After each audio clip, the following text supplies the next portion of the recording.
Hey everybody, did you know you can go to colinmullen.com in order to get art and art prints? That's why I set up the website, colinmullen.com. So hey everybody, real quick before we get into it, I want to talk about this painting for a minute. I thought I'd try something a little experimental, do something in the style of, I guess, Edward Hopper, but do it with a subject matter that I wanted to do. I really wanted to paint something from Stray, but I also recognized that my time schedule this week was all sorts of screwed up. Just did not sleep half this week, so I was like, okay, let's mix it up. We'll do a cat painting, but we'll do it in that style. And I can learn a bit about the way he does things. And I really actually like this. I think I can keep pushing this and keep making it my own and be happy with the end result. This one is not the best. It's not the worst. I'm pretty happy with it. My wife says we're not selling it because she wants to keep it. She saw that there was a cat, and that immediately makes it so that way we won't be able to sell it. Sorry, anyone who's looking forward to it. I'll try and get prints up as soon as possible. Anyway, I'm pretty sure I've talked about this before, but I don't care. It's what's on my mind right now, and it's what I'm going to be talking about right now. There's a thought in medicine that it is important to treat the whole body rather than individual parts. For example, I remember hearing about a guy who had a toothache that turned into, a cavity that ended up going septic, and then that started to infect his brain because they're kind of right next to each other, and then he ended up dying from it. I don't remember the exact story, but you get the general idea.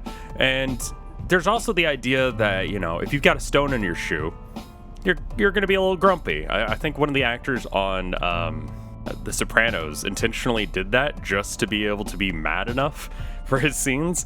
My point is that inconveniences in your life, things that happen in your life, affect you as a whole person rather than individual parts. If you are hungover, if you are sick, you are not going to be a very good artist. If you are sleep deprived, which is why I was thinking about this, you're not going to be a very good artist, and you're not going to be able to think straight. I had a lot of time this week where I just could not operate at what I expect to be a high level. So some art advice, I guess, is to avoid substance abuse, sure. And also just get some good sleep, take care of yourself, do things that make it so that way you can operate at peak efficiency. That means that, you're not just your brain. And I could probably learn from this thing that I'm about to say. Do as I say, not as I do. You should work out. You should do things that improve your body so that way you don't feel sick, When I landed real hard on my hand, I couldn't do art after that skateboard fall a while back. And so that was frustrating.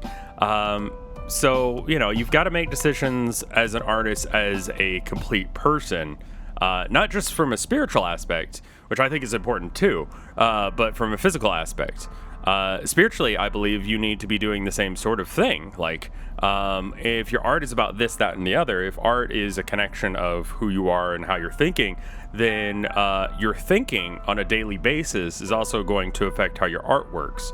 So if your mood is rancid, or if you're on a certain thought process, you're going to be on that thought process, or you're going to be in that mood when you sit down to paint as well. And that's going to affect not only the quality of work, but also the style of work that you're going to do. So if you're not happy with the style of work you're doing, maybe the answer isn't necessarily something that you can solve at the canvas. Maybe it's something that needs to be solved elsewhere in your life. Now, easier said than done. I think a lot of people have a case of crappy life syndrome right now because everything kind of sucks. And there's not a lot that can be done about that on an individual level. You do what you can. You protest if you can, if that's something you feel like doing. But, I guess what I'm getting at is every element of your life is going to be affecting the quality of your work and the style of work that you do. It really is a reflection of who you are as a person. Your limitations and your strengths are on display when you sit down to do art. Your limitations, for example, if you're not sleeping well, if we're just going to go with something simple and temporary, like me this week, I did not sleep well, so I didn't do art for like half this week, and so I feel like this painting's a little bit more rushed than I would have liked, and I'm not a huge fan of that, but it's a segment of my life that is here now, and it's captured in this painting one way or another. I forgive myself for those failings, and I suggest that you do so as well, because it won't help my next painting if I'm banging myself up about this one, about the things that I see that are wrong with this one. I need to take that experience. I need to go, okay, cool. I need to sleep better. Am I drinking coffee too late in the day? Like, what can I do to improve that segment that really screwed up my week in order to work at peak performance? That way I can be a better artist on every level, physical, spiritual, monetarily, all the things that I've spoken about before that make an artist an artist. You've got to be able to be a complete creature, complete unit that can function. Running yourself ragged, making yourself burn out to do art is therefore not an effective way of doing art. If you've ever had an upset stomach and you tried to do art, that's gonna screw up your art. Even if it's like it doesn't actually affect the way your hands move, it's gonna affect the way your head thinks, and that's gonna screw up the way that you do your art. You're gonna make some poor decisions and you're gonna be less accurate because it's just like, whatever, God, I feel awful. You know, that kind of vibe is gonna be transferred over to your work.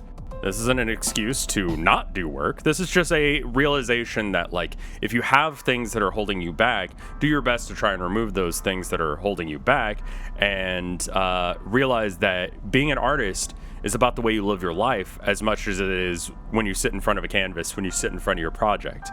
I've cut dairy out of my diet because I know it screws up my throat. So when I'm trying to stream and I'm trying to do these dialogues, my throat gets more scratchy, gets more gunked up, and that means that I can't perform for as long. So that's going to cause me problems. So I need to recognize the way that I live my life and make sure that I change it in order to achieve the things that I want to in my life and in my dreams, like being able to stream longer because I'm not screwing up my throat every 5 seconds. I think that's enough examples. Anyway, I'm sure this is sort of obvious for a lot of people, but I felt like it was important because it's important to me. I treat art as sort of a monastic practice where, you know, it's something that it's a culmination of the movements through my life. And so this is important to me that I realize that, okay, I'm failing my body and myself in certain ways. How do I fix that? Anyway, if this was helpful to you, you can always subscribe. And also, if it was super helpful to you, you can always throw a couple bucks at me at patreon.com/RevScarecrow. Thank you to everyone at all tiers, but extra special thanks to the people at the $5 tier or more.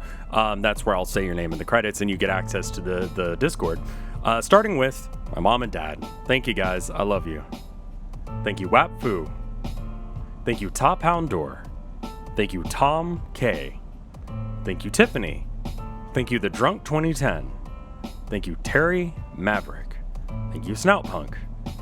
Thank you, Skelecorgi. Thank you, Retrograde. Thank you, Mortis Nodus. Thank you, Micah. Thank you, Maliciousness. Thank you, Kayla Hollinger. Thank you, Gala. Thank you, Dragon. Thank you, Chiptune Glitch. Thank you, Bubba Bear. Thank you, Bep. Thank you, BD648. Thank you, Andy. Thank you, Amber. And thank you, Ants! There we are. Anyway, that's my thought on that stuff. Hopefully that was helpful or enlightening or whatever for you. If you have something you want me to talk about in the future, I'm not like scamming for, you know, people to comment. I literally want to know what you guys want to hear about as an artist because, like I said in the last video, which will probably be linked, you know, I don't feel like there are very many artists that are just talking about art as art on YouTube right now, and I want to believe that that's something special we're doing here. So if you have something you want me to talk about, let me know. I'll see you next time.